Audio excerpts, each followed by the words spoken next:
என் இனிய தமிழ் நண்பர்களே, தெய்வீக குரலில் மனித குரல் என்ற தலைப்பில் மீண்டும் உங்களை சந்திப்பதில் மனம் மகிழும் டாக்டர் எம் சந்திரசேகரன், ஸ்ரீ மீனாட்சி மருத்துவமனை, ஓமலூர். இப்பகுதியில் நாம் திருவள்ளுவர் எழுதிய குரல்களுக்குண்டான சிறுகதைகளை பார்த்து வருகிறோம். இக்கால மனித வாழ்வில் நடைபெறும் அன்றாட நிகழ்வுகளை இக்குறளின் கதைகளாக பொருளாக கொடுத்துள்ளதால் திருவள்ளுவர் கருத்துக்கள் எக்காலம் பொருந்தும் என்பதை நாம் உணரலாம். குறளின் கருத்தையும் கதையையும் இணைந்து ரசிக்க கேட்டுக்கொள்கிறேன்.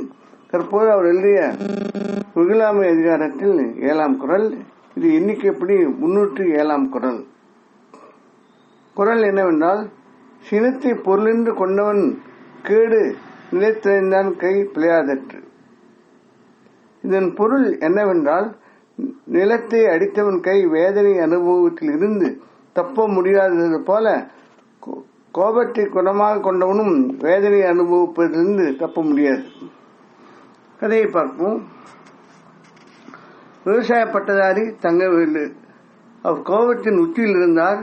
தன் பரம்பரை 3 ஏக்கர், தன் 10 வருட உழைப்பால் உழைத்து வாங்கிய 4 ஏக்கர், தன் படிப்பறிவு பட்டறிவு அரசு தரும் மானியங்கள் வழிகாட்டுதலால் நன்றாக உழைத்து முன்னேறினார். இந்த 3 வருடங்களாக கரும்பு குச்சிக்கிழங்கு போட்டு அதிர்ஷ்டவசமாக நல்ல லாபம் கிடைக்க வீடு கட்ட முனைந்தார். வேலை ஜரூராக நடந்து கொண்டிருந்தது. அப்போது அந்த பகுதிக்கு மாற்றலாகி வந்த விவசாய அதிகாரி மங்களநாதன் தங்கவேலுவின் கல்லூரி தோழன். அவன் தக்காளி வெங்காயம் எப்போதும் குறிப்பிட்ட காலத்தில் டிமாண்ட் ஆகும்.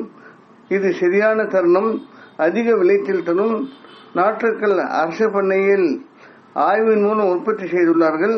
நானே வாங்கி தருவேன் என்று சொன்னார். தங்கவேலும் பயிர் சுழற்சி முறையில் சாகுபடி செய்வது நிலத்திற்கு நல்லதுதானே என்று கரும்பு கிழங்கு அழித்து குறுகிய கால பயிர்களான தக்காளி வெங்காயம் பயிரிட்டார்.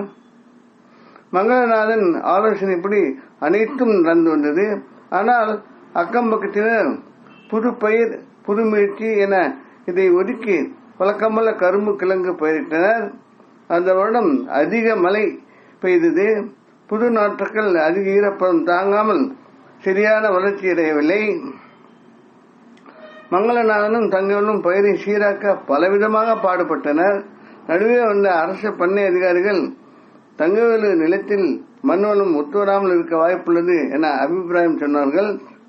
தங்கவேலு மங்களநாதனின் தவறான வழிகாட்டுதல் காரணமாக செலவு அதிகமாகி பயிரையும் காப்பாற்ற முடியவில்லை என்று கோபம் கொண்டார்.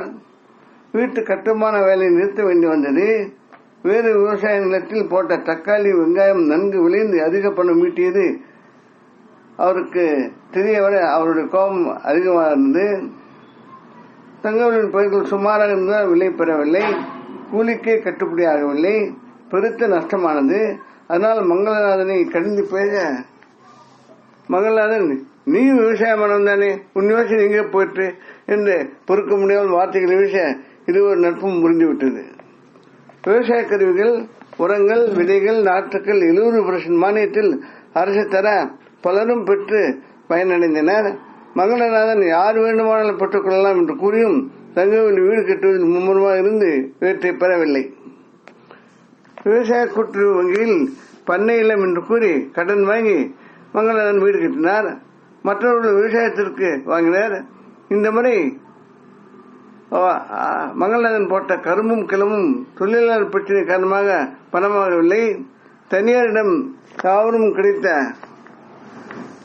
விலைக்கு விற்றதில் பொதுவாக எல்லோருக்குமே நஷ்டம்.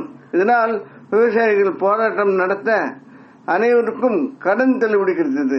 ஆனால் தங்கவேலு பண்ணை இல்லம் கட்ட கடன் வாங்கியதால் தள்ளுபடி இல்லை.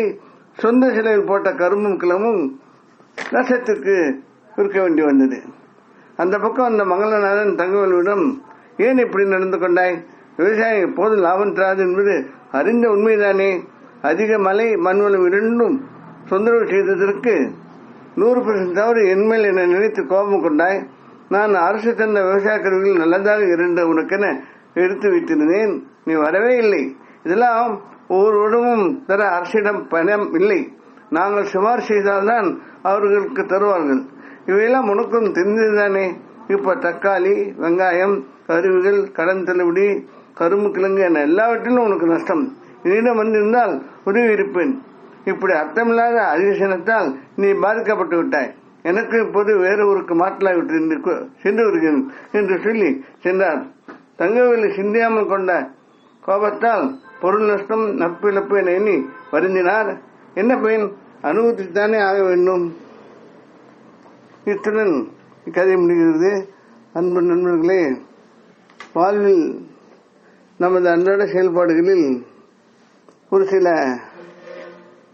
லாபத்துடனும், ஒரு சில நஷ்டத்துடனும், ஒரு சில பயனுடனும், ஒரு சில இழப்புடனும் நடைபெறுகிறது. அதற்கு பல காரணங்கள் உண்டு. அதே மாதிரி ஒருடன் நாம் பழகும் போது அதில் சந்தோஷம் வரவும், அதில் ஒரு மாதிரி செலுப்பு வரவும் வாய்ப்புகள் உள்ளது.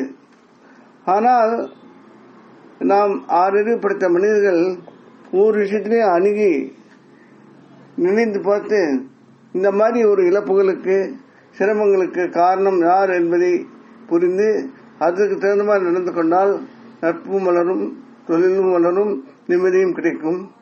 நம் அதை பற்றி நினைவாமல் நமக்கு வந்த ஒரு சில இழப்புகளுக்கு பிரத்யேகதான் காரணம் என்று சொல்வது, அது இழப்பு உண்டாக்கி நட்பையும் முறித்துவிடும்.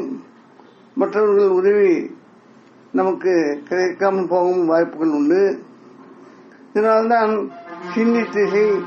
சிந்தித்து செய் என்று எல்லோரும் கூறுகிறார்கள். திருவள்ளுவர் இதற்கு நல்ல உதாரணமாக, அதாவது நம் கை அடிபடும் போது அந்த வழியில் நம்ம தப்பிக்க முடியாது. ஆனால் அந்த கை அடிபடாமல் பார்த்துக் கொள்வது நம்மிடத்தில் தான் உள்ளது. அந்த சாமர்த்தியமும் சாதுரியமும் நம்மிடத்தில் உள்ளது. இதை நாம் புரிந்து நடந்து கொள்ள வேண்டும். வாழ்க்கையில் இதே மாதிரிதான். கையில் அடிபடுவது போல வாழ்க்கையில் ஒரு சில பிரச்சனைகள் வரலாம். அவற்றை நாம் நுணுக்க ஆராய்ந்து உணர்வுகளுக்கு இடம் கொடுக்காமல் செய்ய வேண்டும் என்று கூறுகிறார். இதனை நாம் சிந்திப்போம். இத்துடன் கதை முடிகிறது. வேறொரு குரலுடன், கதையுடன், கருத்துடன் மீண்டும் உங்களை சந்திக்க விரும்பும் டாக்டர் எம் சந்திரசேகரன், ஸ்ரீ மீனாட்சி மருத்துவமனை, ஓமலூர். இப்பகுதியில் வரும் கதையும் பொருளும் படங்களும் கருத்தும் யாவும் கற்பனையானவை. யாரையும் எதையும் குறிப்பிடுவன அல்ல. அவை கதை சொல்ல வந்தவை. இக்கதையில் உள்ள படங்கள் வலைதளத்தில் எடுக்கப்பட்டது. அவற்றை பயிர்த்திருக்க எங்களது மனமார்ந்த நன்றி. இக்கதையை மற்றவர் கண்டிப்பு எண்ணிக்கை சேவை செய்து கேட்டுக்கொள்கிறேன். வாழ்க. மனக்கவன் முருகனால் தமிழ் மேலும் வந்து அவனும் வளம்ப வேண்டி விடைபெறுகிறேன். வாழ்க தமிழ், வாழ்க திருவள்ளுவர், வாழ்க திருவள்ளுவர் எண்ணங்களும் செயல்களும். வணக்கம்.